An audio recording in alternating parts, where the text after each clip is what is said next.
देगी, तू तो आग लगा देगी, ऐसा बोलेंगे। सरिता वहां से परेशान होकर चली जाती है और सास रियाज जारी रखती है। सारे गाओ, सारे नाचो।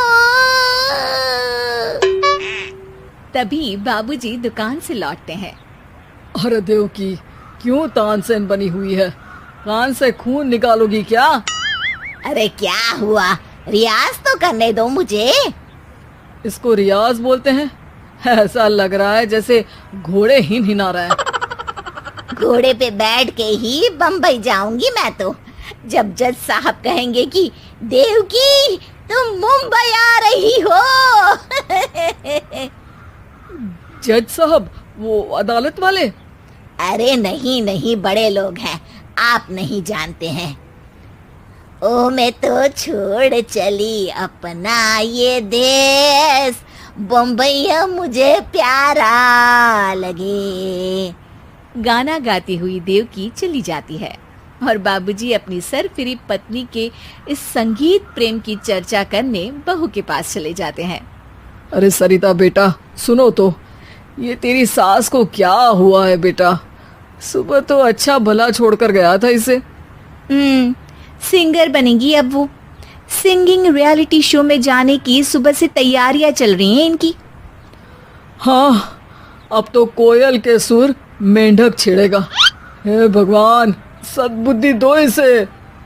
इधर बाबूजी भगवान को कहते हैं और उधर राधा रानी प्रकट हो जाती है, देवकी की मोहल्ले की सबसे पक्की दोस्त। क्यों री देवकी, काहे इतना गला फाड़ रही है? कोई चीखने चिल्लाने का कंपटीशन है क्या? अरे ये देख, नया सिंगिंग शो, मैं भी गाऊंगी, हिंदुस्तान के दिलों की धड़कन बनूंगी। अरे इतना बेसुरा गा के दिलों की धड़कन नहीं, दिलों का अटैक बन जाएगी। इससे तो अच्छा है कि नाच ही ले। वैसे भी दिन भर मोहल्ले में नाचती तो रहती है तू, कभी इसके घर कभी उसके घर। देवकी को समझ में आ जाता है कि उसका गाना किसी को पसंद नहीं आ रहा। अगले दिन सरिता देखती है कि सास पैरों में घुंघरू बांध के नाच रही है। अरे माँ जी, क्या मंजुलिका बनी हुई है आज आप? अरे नाचने दे बहू, जब तक है जान जाने जहां मैं नाचूंगी। अरे माँ जी, अभी जान निकल जाएगी इतनी जोर से नाचेंगी तो। अरे अरे क्या कर रही हो? अरे दिख नहीं रहा, डांस कर रही हूँ। अरे जैसी तुम्हारी हरकत है, तुमको तो नागिन डांस करना चाहिए। वो भी करूंगी, भांगड़ा भी करूंगी, देखना जज मुझे देख के स्टैंडिंग ओवेशन देंगे। हाँ, स्टैंडिंग ओवेशन तो देंगे ही, ताकि खड़े होकर वहां से भाग सके तुम्हारा डांस देखकर। अरे कुछ ढंग की चीज करो, ये रोज क्या नया शुरू कर देती हो?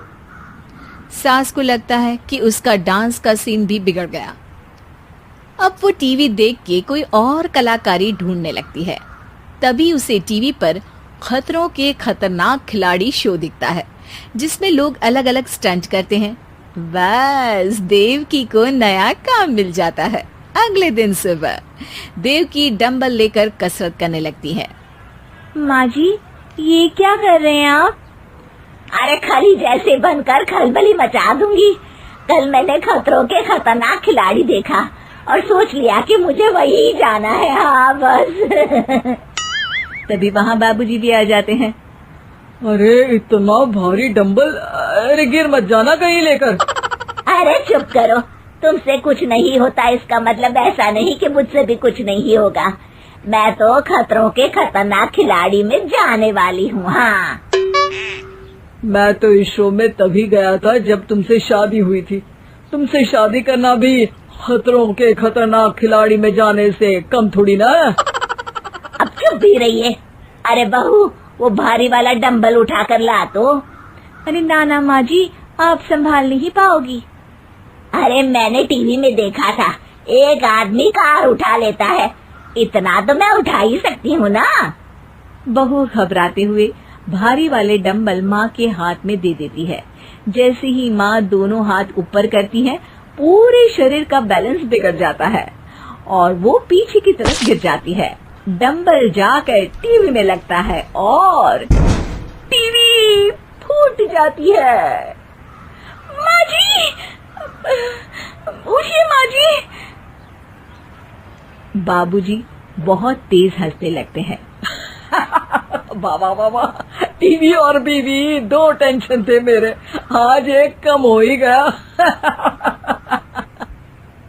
बहू भी सास को उठाते उठाते इस बात पर ताली बजाकर हंसने लगती है और देवकी फिर से गिर जाती है। और इस बार देवकी भी अपनी बेवकूफी पे हंसी रोक नहीं पाती।